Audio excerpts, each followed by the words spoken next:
I am Jody Pavlak. I'm a professor in the history department here, and I just would like to welcome you all and thank you so much for coming out tonight for the 8th annual Hampton lecture.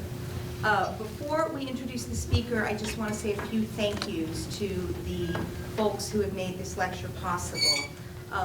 First and foremost, Alan and Susan Newell, who are here with us tonight, have been very consistent and generous supporters of the work of the history department. Their generosity created the Hampton Fund that has enabled us to bring acclaimed scholars in public and Western history here to the University of Montana for 8 years now. So this has been an exciting annual event. The Hampton Fund has also enabled us to give research grants to our master's students working on their theses and our doctoral students working on their dissertations. This year's Hampton Research Fellowship winner, Pat O'Connor, is here tonight. And this enables our students to go to archives and do the kind of research that enables them to become historians. So this is also very important. So we're really incredibly grateful to you for your generosity and support of the history department. You've heard now the Hampton Fund, the Hampton Committee, the Hampton Lecture, and you are all wondering who or what this Hampton is. The full name is H. Dwayne Hampton, and he was a professor of history at the University of Montana from 1965 to 1992, during much of that time occupying the prestigious Hammond Chair in Western History, and Professor Hampton, who also goes by the name Hamp, is here with his wife Susie Hampton, and this lecture, the fund, the fellowships are all named in honor of Professor Hampton and the work that he did both as a researcher and a teacher here.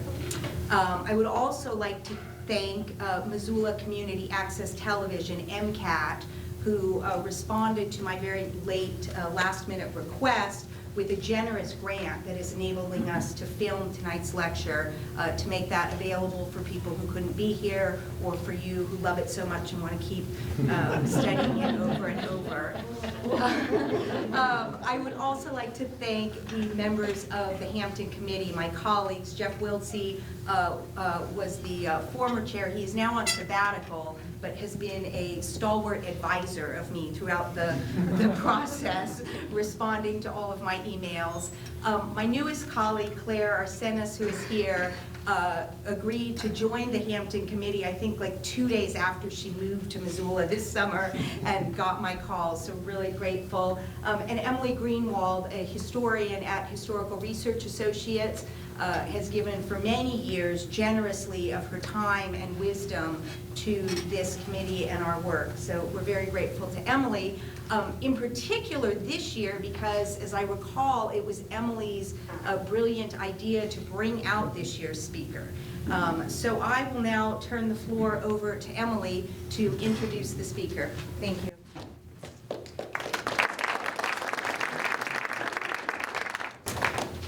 Hi.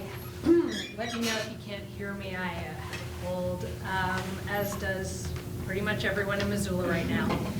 It's my great pleasure to introduce Annie Gilbert Coleman, who has been a friend of mine for 25 years or thereabouts.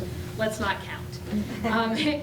Annie is an associate professor of American Studies at the University of Notre Dame, where she teaches courses on sports and American culture, American wilderness, the making of the American West, landscape studies, and 20th century cultural history. She earned her PhD in history from the University of Colorado at Boulder, where she united her love of skiing with environmental history and cultural studies, resulting in her first book, Ski Style, Sport and Culture in the Rockies. Annie's work brings critical thinking to the history of sport and recreation, exposing the ideas, labor, and technology that underlie our fun. In addition to exploring the economic, gendered, and racial dimensions of ski culture, she has examined the built environment and experience of the Indy 500 and the ways in which industrialization affected the work and cultural significance of wilderness guides. Her forthcoming book is titled Wilder Work: Professional Guides, Outdoor Sport, and the Making of American Wilderness, and it will be published by Oxford University Press. She describes it as a history of how professional outdoor guides have helped to create American wilderness physically, culturally, and politically by simultaneously working their butts off and erasing evidence of their labor from view. Her talk today examines the history of our visual and physical encounters with American mountains. She'll show us how relationships with mountains have been shaped by art, culture, sport, and technology, creating a tension between holistic and fragmented ways of experiencing the nature of mountains. Annie Gilbert Coleman.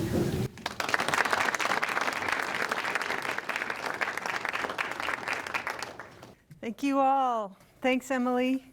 It's a huge honor and pleasure to be here, coming from the flat land of northern Indiana.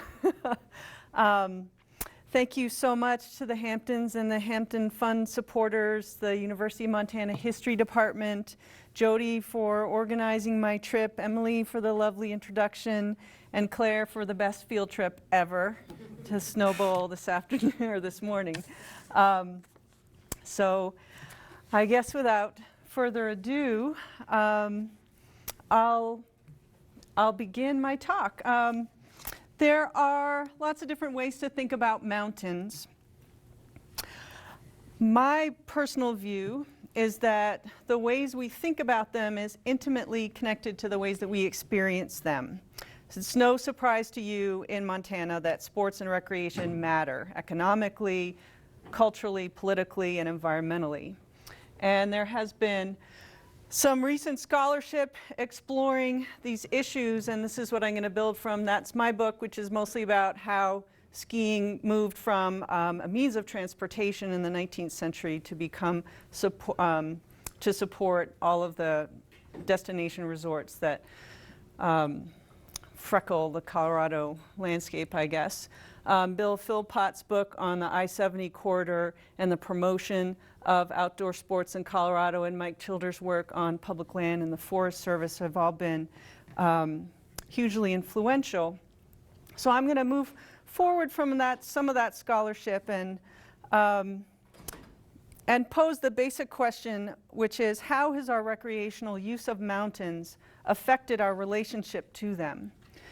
And I'm not going to be talking about specific environmental impact, but more culturally and politically today. So what I'd like to share with you is a kind of a cultural historical geography of mountain sports and some ruminations on GoPro cameras. My goal is to show how our physical relationship to mountains and our attendant representations of them, how we feel them, how we see them, how we picture them, relates to larger political and economic structures. So I think my main point is that our love for mountains, especially as expressed through outdoor sports since World War II, has turned them into both playgrounds and battlegrounds. It's divided them up and pulled them apart. So understanding how we experience and represent and consume these landscapes can help us reimagine them, I think, and support a more holistic set of models for their preservation and use. So here we go. Here's my intro. I'm not sure if you remember that Dean Potter and Graham Hunt died in May 2015, having leapt off Yosemite's Taft Point in their wingsuits, and instead of shooting through the V-shaped notch they were heading for, crashed into the ridge called Lost Brother below. This behavior seems insane to me. And even among his rock climbing and base jumping colleagues, Potter took more risks than most, to the extent that Patagonia and Cliff Bar pulled their sponsorship deals. But I still don't imagine anyone in you here owns a wingsuit.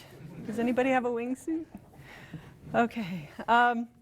Perhaps these views of the mountains represent a more familiar perspective.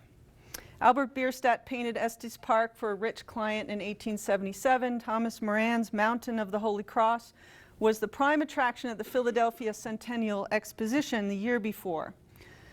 Both artists represent the Rocky Mountain peaks as manifestations of America's romantic sublime. Magnificent, vast landscapes producing a kind of pleasurable terror. Their expansive landscapes functioned as visual counterparts to the explorations mounted by scientist surveyors like Clarence King and Ferdinand Hayden, whose multiple goals of documenting Americans' natural resources, idealizing its wonders, and courting physical adventure all mutually reinforced each other. With the help of boosters like newspaperman Samuel Bowles, the 19th century Rockies became America's Alps, the Switzerland of America. Such images drew outdoor tourists to the state well into the 20th century and, slightly adapted for a mass audience, founded a broader scenic vision that Colorado's tourist industry would use after World War II to brand its peaks as a paradise for outdoor recreation. Today, the advent of digital photography, tiny video cameras, and the internet have produced a new sublime version of America's Western mountains that isolates them from larger geographical contexts, such as Switzerland or the Rockies, and it also separates them from older visual practices such as landscape painting, postcards, promotional brochures, and focuses instead on specific individual perspectives and experiences. Anybody can use a GoPro camera, and now I'm going to ask you again, does anybody have a GoPro camera? Whoa. Okay, so more cameras than wingsuits.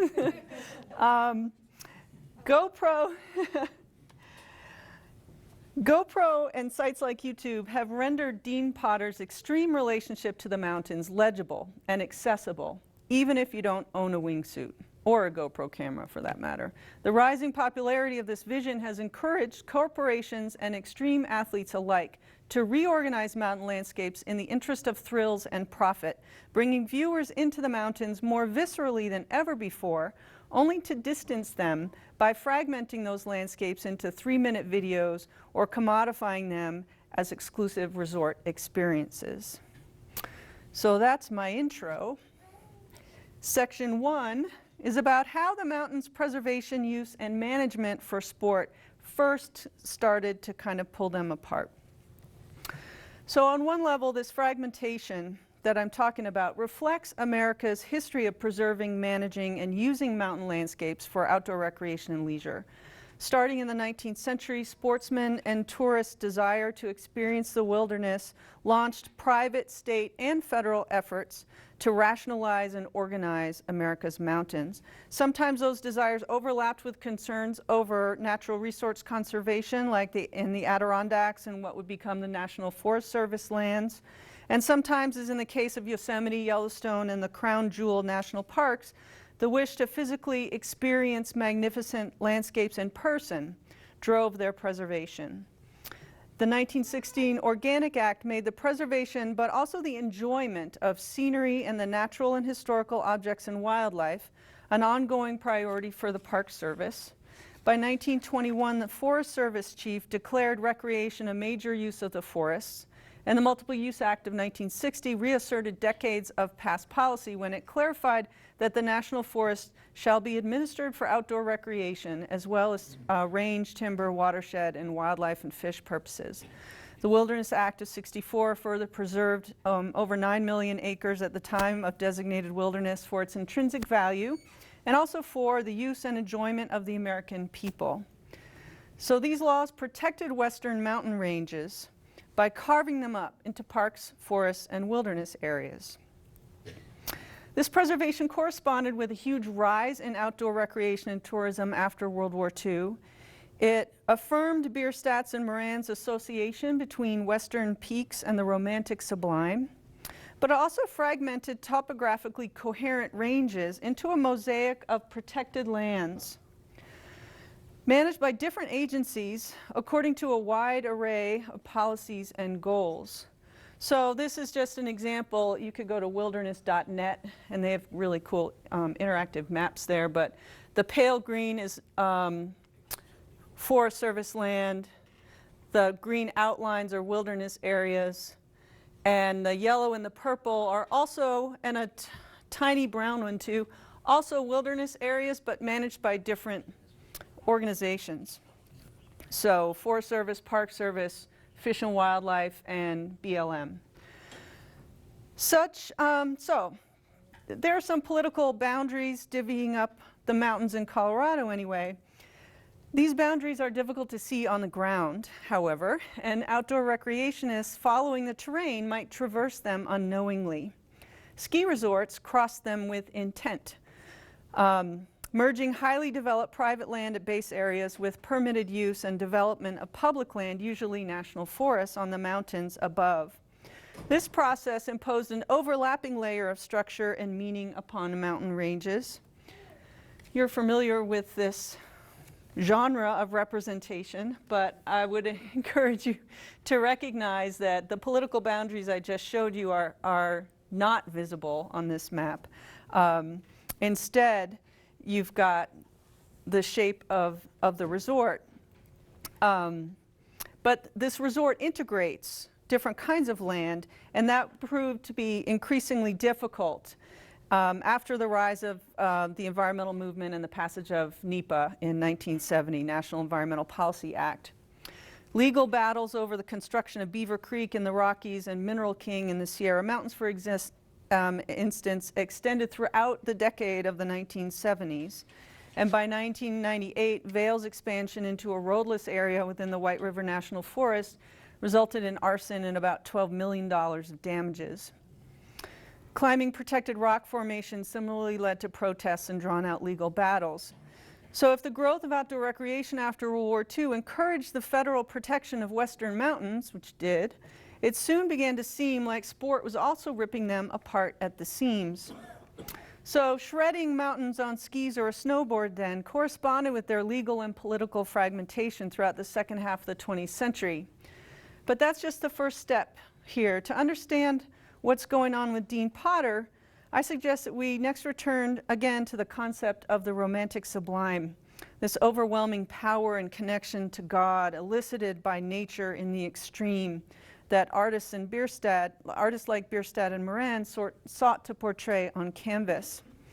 I think the sublime is important from a phenomenological perspective as well, in that it influences the ways we move up and down mountains for sport. So here's a section about how recreational cultures divide mountains up according to a different logic. In their portrayals of mountain peaks, Bierstadt and Moran sought to make visual and public an experience that Edmund Burke described as really kinesthetic and personal. So landscape art automatically distances the viewer from the environment. But Burke described a different kind of subjectivity. He explained the sublime as physiological and emotional, a kind of tightening of the body's fibers that woke people up from their normal gloomy reverie through feelings of awe and terror. Have any of you guys had that feeling? Maybe Snowball earlier today. Dean Potter could relate to this, I think. So, seeking out the vast, loud, and magnificent, Burke argued, in art, but better yet in nature, altered one's mind and one's body. So this physical, embodied, kinesthetic sublime transcends boundaries of time and space, but it also, I think, suggests new ways of understanding mountains' historical and geographical fragmentation. Outdoor sports are fun, I would argue, primarily to the extent that they produce some version of this physical sublime. Differences in how people get it, what gear you use, what technique, what style, describe a historical geography of sport culture. And here's just an example of that. This is a map from the Atlas of the New West, produced out of CU, and the icons are alpine skiing, heli skiing, indoor rock gyms, and golfing. I mean, you could map whatever sport cultures you wanted. Downhill skiers and rock climbers, for instance, in frequenting places like Aspen or Yosemite's Camp 4, inscribed sporting communities and their culture upon the landscape and the economy of the American West. Ski areas in Colorado recognized the cultural distinctiveness of their sport, and they used it to their advantage, uniting private and public land to create a resort culture and teaming up in the 1960s to promote the region as Ski Country USA. Even within a particular culture and community, though, differences in the way people moved through the mountain landscapes could threaten that coherence. Individual ski areas earned reputations for their unique topography, what their mountains felt like on skis. Today we talked about how the Snow Bowl is different from Big Sky and Bridger and all those different options that you have. Labeling slopes on each mountain by degree of difficulty codifies a range of gendered skiing behavior, associating women and children with beginner bunny hills and more adventuresome types, usually male, with black diamond runs.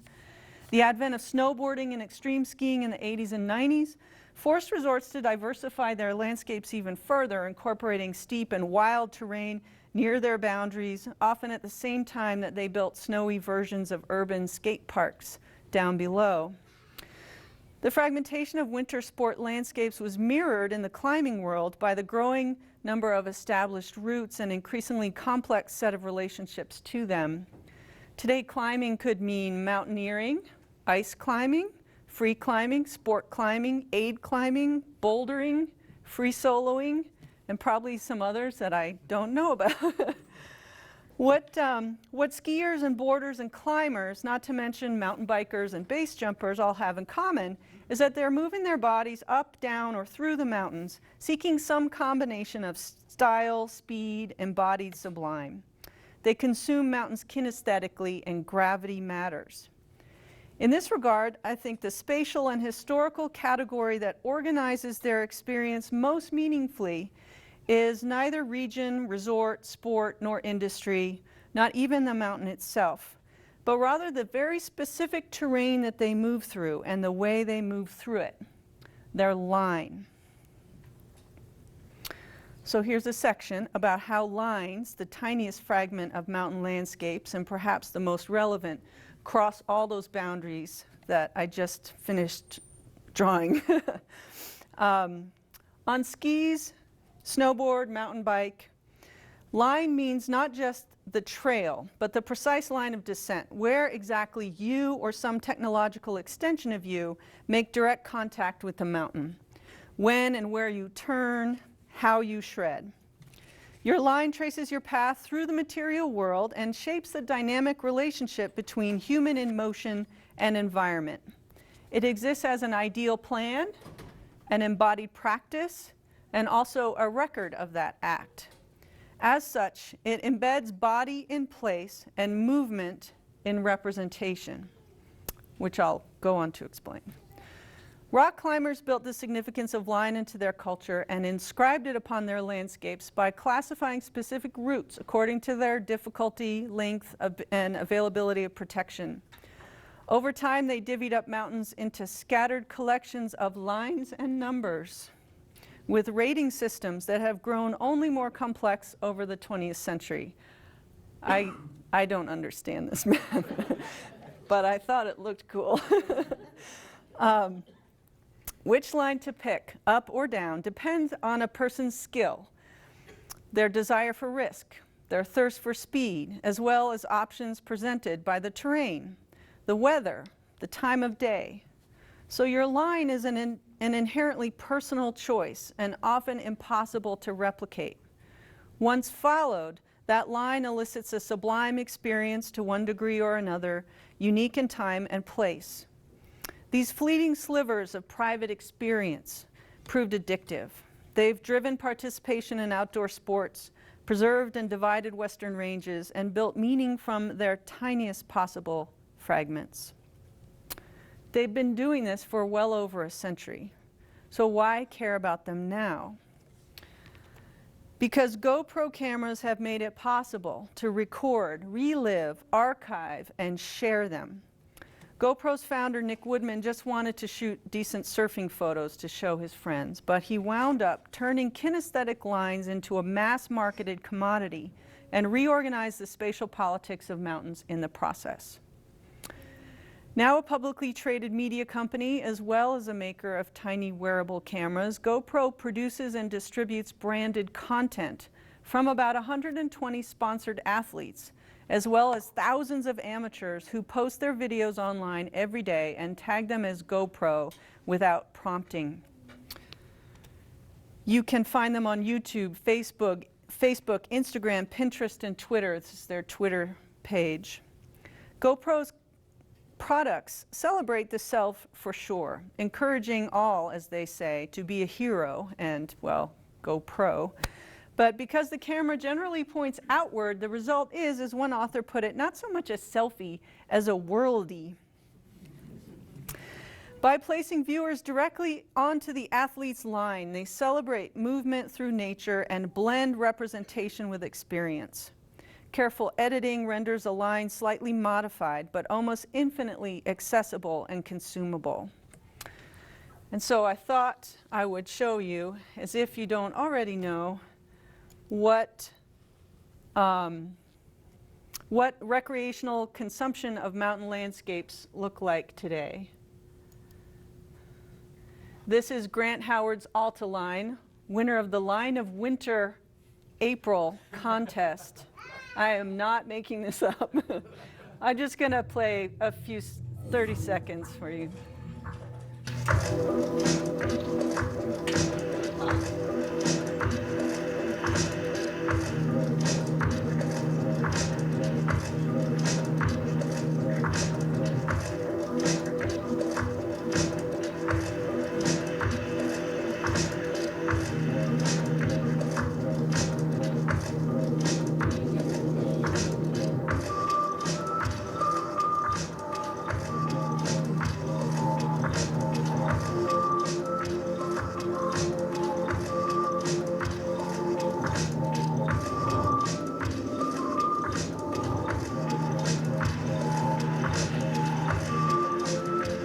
Okay, so doing the research for this was hard to stop. It said Alta, but I guess I might get to find out. But that's an interesting question. I'll explain why in a sec. So the line's power rose from the earlier political processes that divided mountains up. So the line that I just showed you is possible because of the earlier boundaries and borders and lines that preserved land as public, legitimized recreational claims to it, and made it accessible through the construction of park, forest, and resort infrastructure. Privileging a line, however, also destabilized those boundaries. Backcountry and extreme skiers ventured outside resort limits to ski lines that were otherwise unavailable. Base jumpers regularly break Yosemite's ban on the sport. For them, legal borders pale in comparison to a sublime line. Geographical references themselves get vague or fade away because line matters most and competition for the monthly Line of Winter contest gets hot. So, for example, you have no idea where this line is. And the video identifies it as Alaska, but it could be anywhere in Alaska. Distinctions between natural and man-made also become cloudy. Here's a line from a castle park. It's actually in Italy. And even the need for mountains at all proves optional. This is from an amazing video called GoPro, Winching the Midwest. Dan Brees, urban snowboarding. So I had to put an arrow, there's a snowboarder there. He uses a winch to tow him through these amazing places. So your line, my point is that your line could be anywhere or anyone's. Its kinesthetic awesomeness trumps all, and you can get almost as close to it in your living room as you can in the mountains. So here we are, left with short snippets of mountain lines, concentrated online but scattered across time and place, blurring the boundaries between representation and environment, consumption, performance, and experience. In celebrating the most exciting lines as lines, GoPro invites their audience into mountain sport culture, but simultaneously distances them from the landscapes and experiences they seek. These lines privilege access to the embodied sublime over consideration of the original athlete, usually a professional, or mountain environment, often inaccessible. Like you and I, we're not going to be able to get to any of those places, probably. So, what are we supposed to make of all this?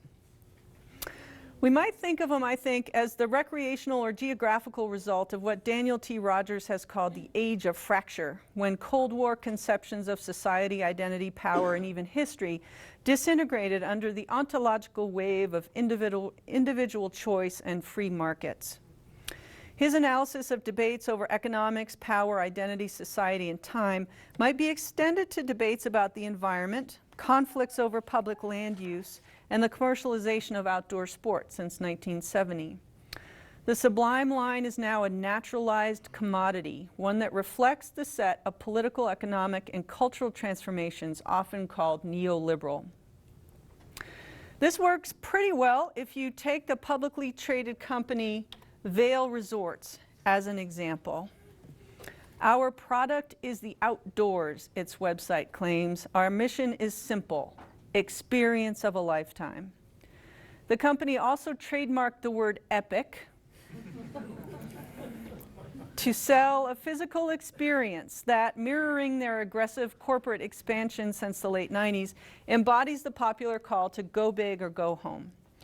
Vail's Epic Season Pass grants the bearer unlimited skiing or snowboarding at every resort they own, including, are you ready?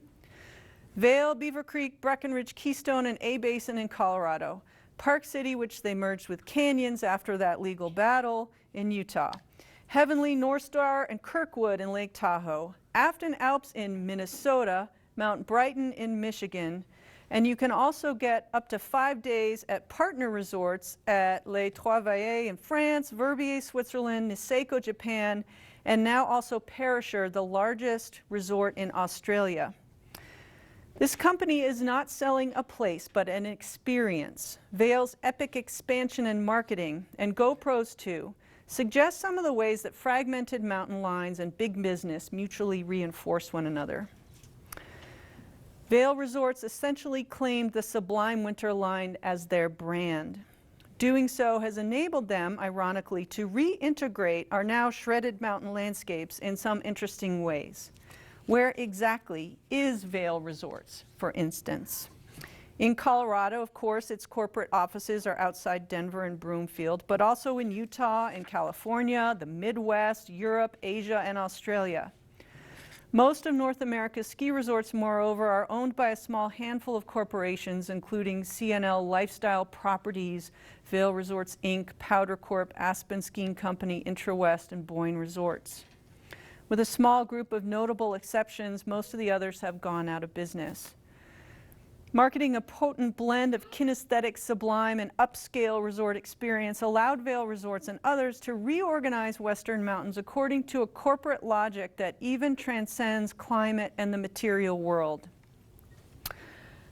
That sounds crazy, but here's what I think. Announced in 2012 after the convenient passage, I would add, of the Ski Area Recreational Opportunities Enhancement Act in Congress, Vail's Epic Discovery trademark incorporated new bike trails, zip lines, ropes courses, and an alpine coaster into the White River National Forest. An Epic Mix, also trademark, unites physical mountains with the virtual world through an app that lets you track your vertical feet, post photos, and race against your friends, family, and even, yes, even Lindsey Vonn. It's no accident that Vail Resorts renewed a 3-year partnership with GoPro, making it the official camera of Vail Resorts and integrating it into its retail stores, marketing collateral, promotional materials, sponsorships, camera demos, social media platforms, and on-site events such as the GoPro Mountain Games. GoPro itself has reaggregated winter lines in some troubling ways. Channels called Bike, Flight, Surf and Skate, Awesome, Pedal Down, and Full Throttle easily overwhelm the tamer ones, and they fold bits of mountain into a spectrum of other adrenaline-fueled landscapes. Here, the adage to go big or go home blends with its cousin, Pix or It Didn't Happen, to define mountain lines as content more than fun. So making your own video is supposedly easy. Camera prices start at about $200, and you can rent one along with your skis and helmet if you don't have your own. But amateur videographers usually find their efforts disappointing. I'm really glad I didn't have one this morning. Making a popular video requires not only finding unusually risky lines, but also spending long hours in the editing room. Dean Potter wasn't working for GoPro as he sought the perfect line through Lost Brothers' notched ridge, but he was wearing one of their cameras. The footage was probably beautiful, but the police kept it so they could determine how he died. The cost of buying access into Vail's experience of a lifetime hardly compares with the price that Dean Potter paid, but both point, I think, to the consequences of commodifying ideal outdoor experiences at the expense of a less impressive norm. Sublime mountain lines are more popular than ever before, but also more dangerous. In concert with Vail's and GoPro's interactive web presence and extensive promotional material, POV cameras have defined Western mountains as landscapes of extreme sport, accessible in real life mainly through great physical risk or the free market economy. Okay, but I'm not going to leave it there. I have a more upbeat conclusion.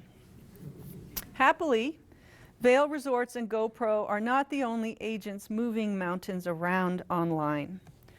ColoradoSkiHistory.com and the New England Lost Ski Area Project, for example, have been actively documenting defunct ski areas. They're up to 145 in Colorado and over 600 in New England. So they're building awareness of lines in the past, and they're doing it online. These organizations are working to reopen mountain lines under a different framework. So Mountain Riders Alliance is working to reopen lines, but they're defining these mountains as explicitly attached to a local environment and a local community, rather than offering them up as commoditized experience. So the MRA mission is, quote, to develop values-based, environmentally friendly, rider-centric mountain playgrounds that encourage minimal carbon footprint business practices while making a positive impact in the local community. Its latest initiative, Mountain Playground Group, helps community and independent ski areas survive through collaboration. Red Mountain in British Columbia recently redefined itself culturally and economically as a community mountain through an equity crowdfunding campaign with this tagline that I love: fight the man, own the mountain. And it's easy, if you can go online, they have a few different 3-minute videos that promote, that use kind of a response to the language that I was using in this paper. There's also a visual discourse competing with Vail Resorts and GoPro too in the photography world. If GoPro fosters a culture of testosterone-fueled one-upmanship through its site, other aesthetic choices celebrate a more integrative communal experience. For an image in their Grand Canyon book, Reconstructing the View, photographers Mark Klett and Byron Wolf gathered 50 photographs of sunrises at the Grand Canyon's Mather Point from a popular image-sharing website and overlaid them according to a common horizon line. Okay, so I get that this is not an action picture, but the resulting composite feels really immersive to me. And I think it reminds viewers that no matter how personally transcendent one embodied practice may be, watching the sunset in this case, others have experienced a similar feeling from almost the exact same spot. The fact that this photograph was made from 50 others offered freely to the public and is itself available online embeds this photograph in the digital world and the Grand Canyon, but separates it from the market economy. And they did some other images too that I think are interesting. This is, they picked the first 1,000 images that came up when they searched Grand and Canyon together. So that's kind of neat. And then this is what happens when you blend the pixels of those 1,000 photographs. So there's the Grand Canyon for you. Like MRA and Red Mountain, Klett and Wolf remind us that embodied practices may be conceived of, experienced, and remembered individually, but they also take place in environments with their own history, geography, and community. So validating mountain lines of all sorts, I think, could, like Klett and Wolf's photography, help remake Western mountains again. Thank you.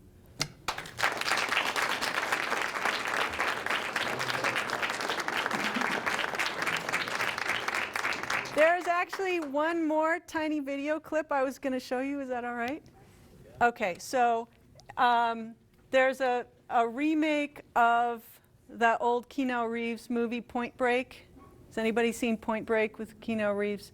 Well, the remake I don't think is a especially amazing film, but it's an FBI capturing the bad guys, and the bad guys are all extreme athletes.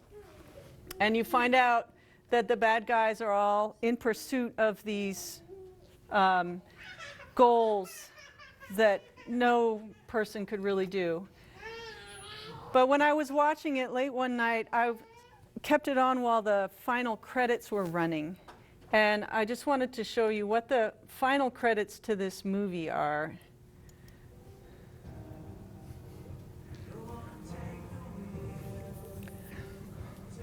And I thought, now Hollywood is validating my research.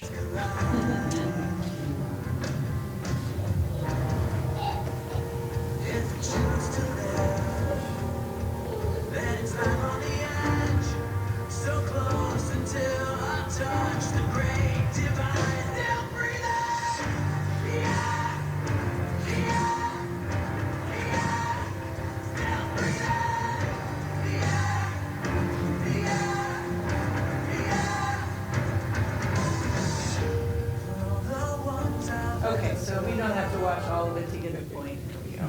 I'll end it. I'll put that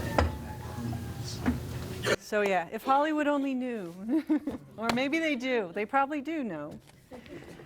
I'd love to answer any questions if you have questions or.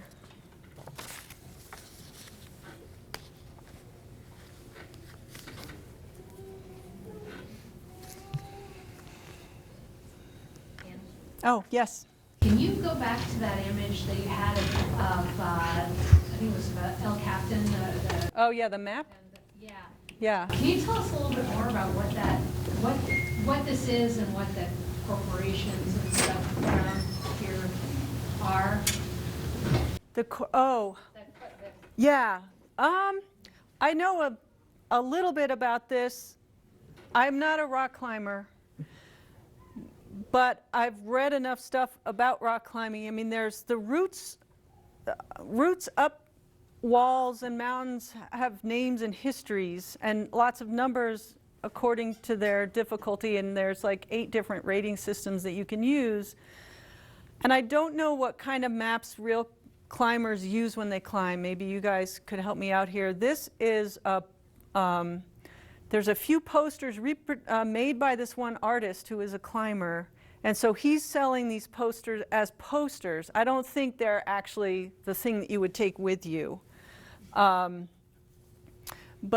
I'm just guessing that he's got some financial relationship with those organizations. And I should actually ask him about that. Yeah. When did this term, the line, your line, come into being in the different sports? I didn't know this was an award for the best line. Well, that I'm a historian. I should know when things begin. I feel like they have always been, that term and that understanding has always been deeply embedded within very specific sport cultures. So when I became a mogul skier, you know, you plan your line. You figure out, when you're a racer, you figure out how to turn in relationship to the gates and the pitch of the hill. All of these different things go into where your line should be. Rock climbing too, I think that it's always been there within those very specialized cultures. And what happened now because of GoPro and the YouTube is that now it's in Hollywood film and there's line of winter contests, and now everyone can experience it because of GoPro and YouTube. So then that individualized experience, of course, has prioritized over communal experiences. I heard, oh, sorry, yes, sir. Do you have a sense among your students back in the Midwest as to whether they have appreciation for public lands of the West as students in the campus in Missoula or other Western colleges may have? I do not think that they do. Do you think they don't have an awareness of what public land means? Because there is none back there, relatively speaking. Yeah, I mean, the public land that they, sure, and they may have been on public land, but if it's Forest Service land incorporated into a ski resort, they're not going to think of it as public land, they're going to think of it as part of that corporate entity, the ski resort. So the next question is, in the conferences that you attend with your colleagues, professors from similarly located schools, which I would presume make up the majority of higher education institutions, do you have a sense of whether there's any attempt to make students, modern students, more aware of the issues surrounding public land and what it might mean to them if these public lands are sold or reallocated to states to administer, or some of the big issues that are going on out here? Well, that's a great argument for all universities across the country to hire Western and environmental historians, and I'm a huge fan of that idea. I've talked about this research to a lot of different academic groups, and the American Studies scholars are really interested in this idea of the kinesthetic sublime. They're interested in representation. A lot of different academic fields have made a move to think more critically about how humans move through space and physical experiences of place. So tourism studies, for example, and public historians talk about, well, when you go to a national park site or a tourism site, what trails do you take, and how do you experience those places? At Notre Dame, I teach a class called American Wilderness, and partly because of Laudato Si, which is an amazing document, I'd say. If you haven't read it, Pope Francis's encyclical about climate change and sustainability, it's worth a read. So there's a sustainability minor there, and they've got a business school, and they want to do things the moral way, the ethical way. So lots of students across campus are interested in issues of sustainability, but I think you're exactly right. They're not thinking about public lands very much, and so we do that in the wilderness class, but that's just a small group. And I think the key is to figure out, is to create, to reveal the dependence that we all have on public lands and experiences like this, and use that as kind of leverage to try and mobilize greater awareness. When I showed some of these slides and ideas to a group of students at Holy Cross College, which is across the street from Notre Dame, but a different demographic, and all they wanted to do was ask me, well, have you seen this GoPro video, or have you seen that GoPro video when they do this amazing thing or that amazing thing? So you're right, we need to think more about the American West and public lands across the country, certainly. Yes, sir. So the Wilderness Act partially defines wilderness areas as places with outstanding opportunities for solitude. Mm-hmm. If I go into a wilderness area, and GoPro my experience and put it on YouTube and make it available to the masses, what have I done? That's a great question. I was just chatting with Claire, I think a few years back, there was proposed legislation to outlaw cameras in wilderness areas. I remember hearing that. I don't know if that's true. I think that might have been true. And at the time, what's that? The other way around. It was the other way around. The legislation was to, at the moment, commercial filming is prohibited. So if you go in with a GoPro and then you are sponsored by GoPro, you can't shoot in the wilderness at the moment. And the proposal was to change that so that if there was one person with a camera, that would then be allowed no matter what was done with the motion picture, just the way it is with a still camera. You know, Ansel Adams obviously took pictures in wilderness and sold them.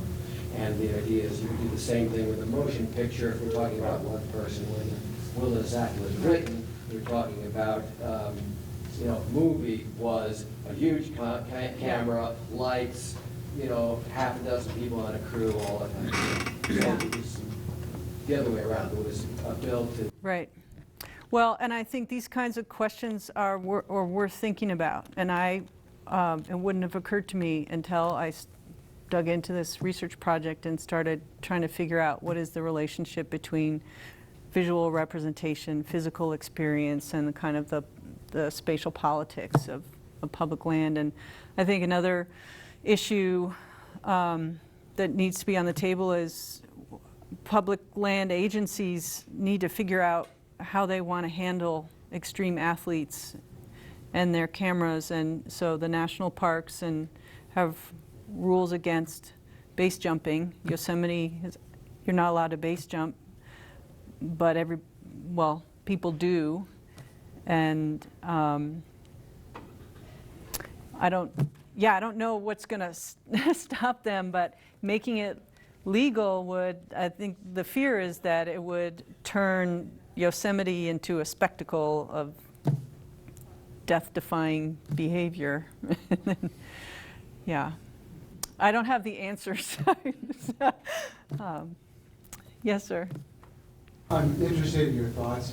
It seems to me that wilderness and wilderness areas are steadily being encroached by modern motors, high marking with snowmobiles, extreme mountain biking, and that there's a steady pressure to encroach into these areas, not so much for the scenic value, but for the aesthetic value, the condition. And as a horseman, I've been bothered by that, not only from the safety viewpoint, but from the aesthetic viewpoint. And I wonder, where do we draw the line? Where will the final wilderness be? Anyone? I'm good at always trying to make everyone feel happy, I guess, but it seems to me that there really needs to be a spectrum of rules and different kinds of public land protected in different ways to protect a variety of experiences. I think we need to respect the fact that there are folks living in Manhattan or different urban environments for whom a visit to a recreational area and the chance to get on a mechanized piece of equipment would just be mind-blowing. It would help them appreciate so much about wilderness. There are different modes through which people appreciate our environment. I think it's vital that we protect wilderness as wilderness, but I think it's also appropriate to have different sorts to speak to the diversity of experiences in Americans that we have. I don't know. I don't have a better answer than that. What do you think? I just sense this relentless push that the area that will be... Yeah. Well, the push, I mean, right now, and right now that pressure is certainly heightened, and it's, I would say, we need to think about long-term consequences and always of you know, what is the cost of making something accessible? What is the cost of a profit in the short term? We need to think about long-term issues. And that's hard, you know, you can't make a buck off thinking that way. Yeah. I'm just wondering if Vail is trying to make inroads into Montana or Idaho. Do you know? I don't know. But it was enlightening when I was researching this paper. I just spent some time on their home website reading press releases. And it wouldn't surprise me. I'm surprised that they're collecting such a diverse range of areas. So their newest one is just outside of, it's not far from Chicago, I think, that you could go. Really, with my Epic Pass, I can go skiing in Wisconsin. Yes. But of course, if you get people in Wisconsin who that's their home mountain, they buy an Epic Pass, then they might come out to Colorado for a weekend or go who knows where because they have that one pass.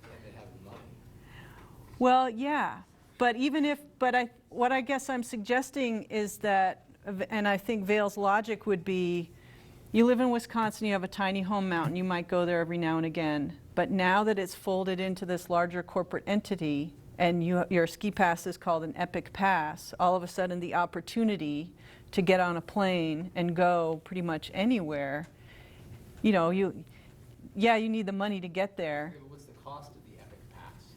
I don't know, does anybody own an Epic Pass?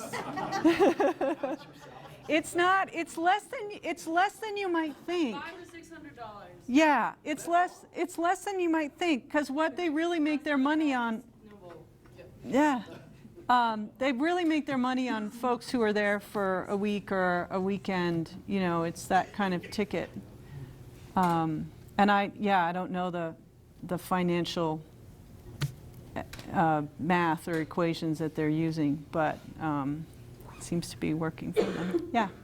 Is there any connection to hedging their bets in connection with climate science? In one area, it's not getting snow that year, you know, they can.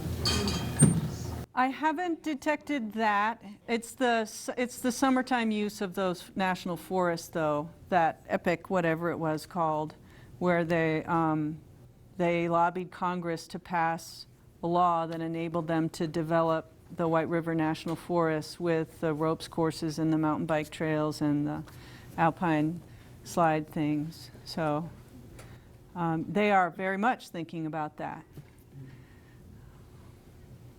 Yeah. After spending 9 years in the Western Colorado area, I found that people who come in from most of the eastern United States, two things that matter: adrenaline and elevation. The amount of adrenaline that we get from any kind of elevation. You know, if they had mountains in Indiana, they would come to Colorado. And no matter whether it was skiing, mountain biking, motorcycles, four-wheelers, all that rush that you get from the elevation. The major thing I found was that most of these people had no appreciation or knowledge about the natural habitat of the area they were going to. They would rip through it. I mean, in Crestview, Colorado, was native flower.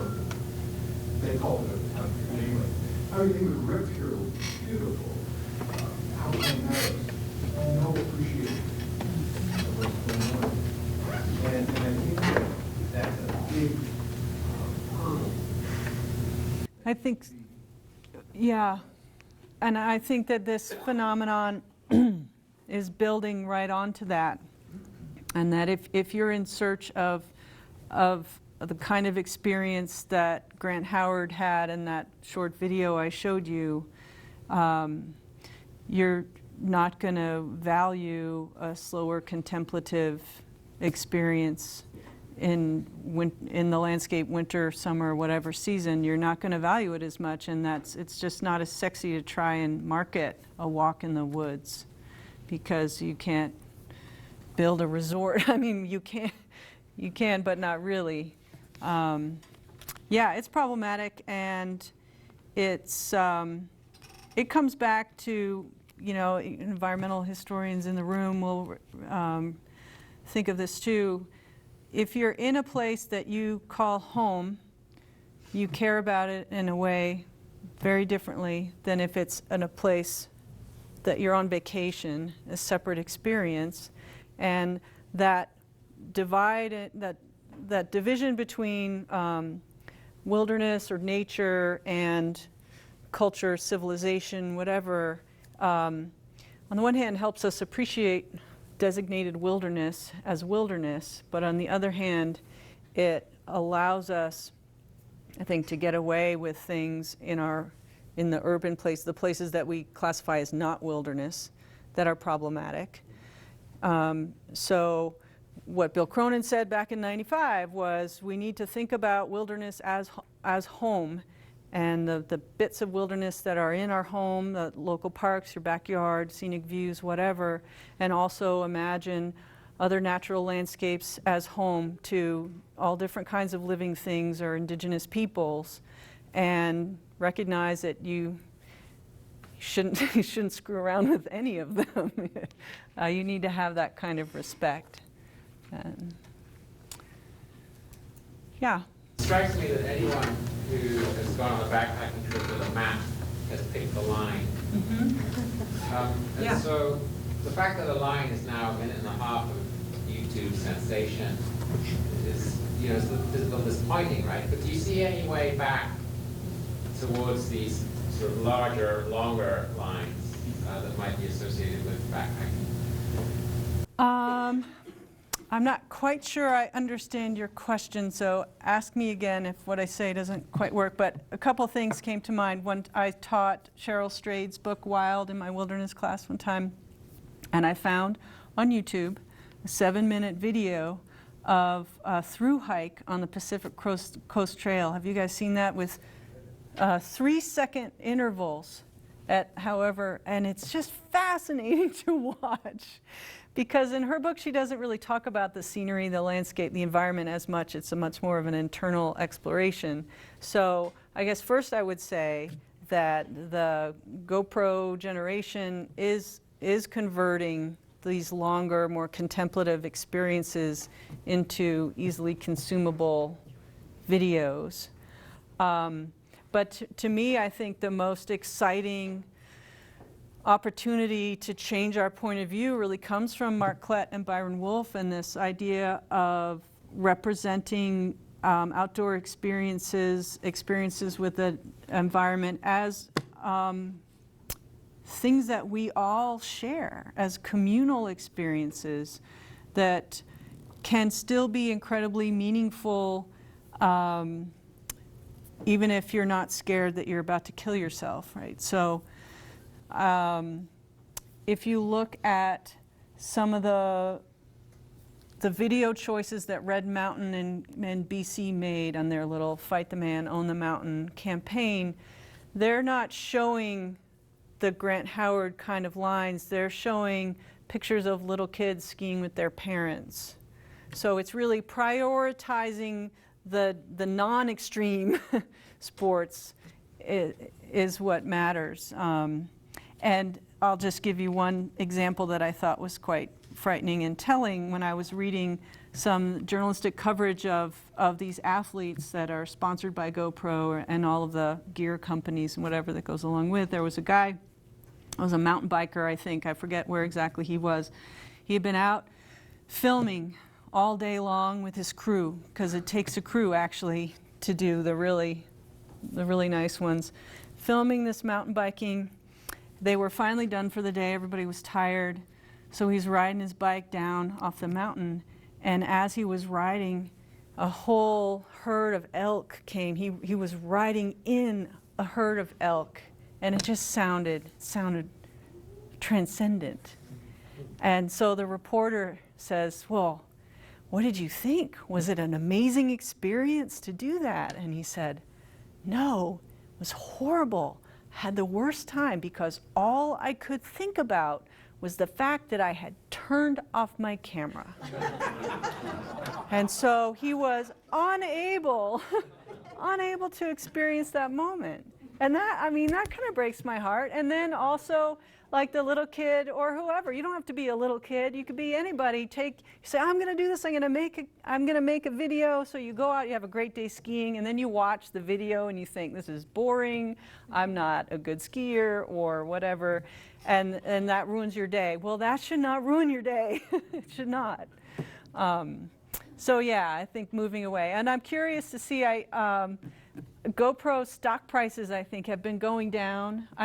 I think we might have passed the peak problem moment of this phenomenon, because I think a lot of people with the cameras, are taking lots of footage, and they're coming home with hours and hours and hours of footage that they don't want to watch or edit or do anything with.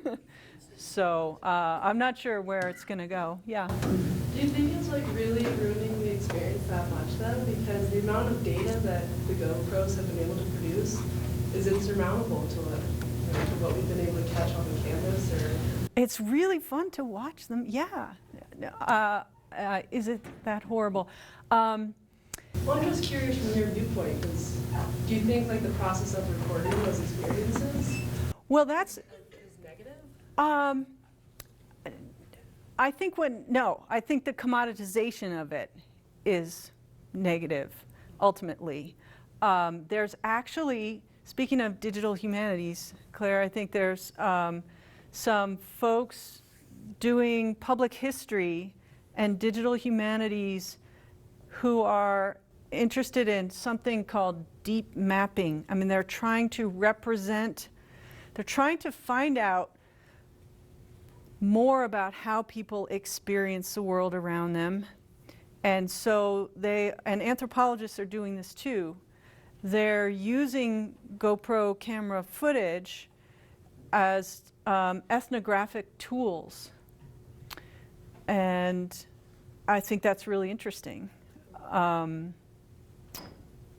But their end product is extremely different. So yeah, I think there are lots of ways to use this technology for really productive, fascinating stuff. But I'm kind of wish it wasn't driving the economy quite the same way.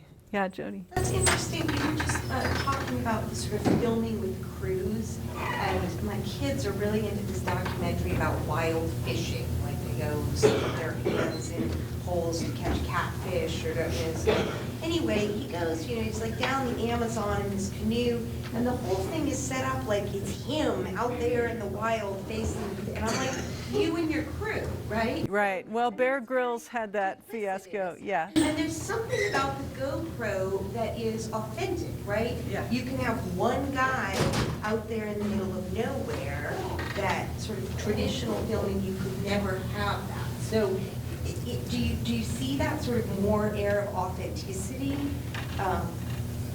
because it can be a one person's out there? Well, do you want to speak to that, Claire? To that, what about drones? What about how they actually not have a crew? I know. And it's really beautiful images. I've seen some amazing, yeah, it's fun to watch, no doubt. Authenticity.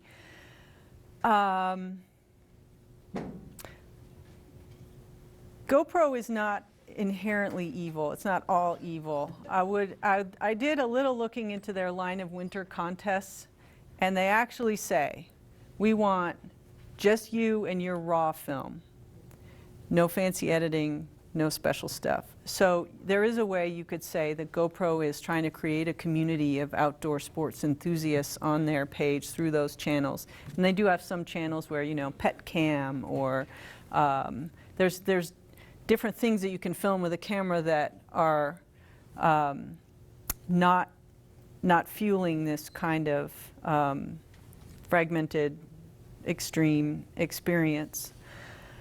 But I also, the videos that get the most hits, that make the money for GoPro, are highly produced. And they require teams of people and helicopters, and they go to extreme places far away when we could never go to. And what I would like to know, I guess, is the extent to which consumers are differentiating between the line of winter stuff that you could submit things to, and the videos that they love to watch that are actually making money for the sponsors. Yeah. I got a question, not really a question, but I'd just like to hear more about the Mountain Rider Alliance and like what kind of projects that they're working on. Well, I would point you to their webpage, because I like them on Facebook. So they choose a few small, they've got like less than half a dozen projects I think they're working on, small areas across North America, and sometimes they're new areas and sometimes they're trying to reopen historic areas, but they're very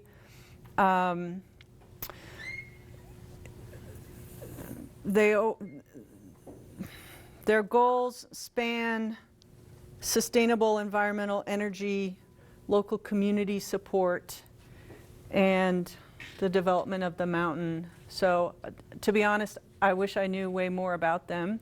And part of why I like to put them in here is because I want to tell you folks in Montana that they exist. The new, their latest endeavor is, it sounds like a marketing group to try and get other independent areas together so that they can have a little bit more economic leverage in the marketplace. So yeah, check them out online.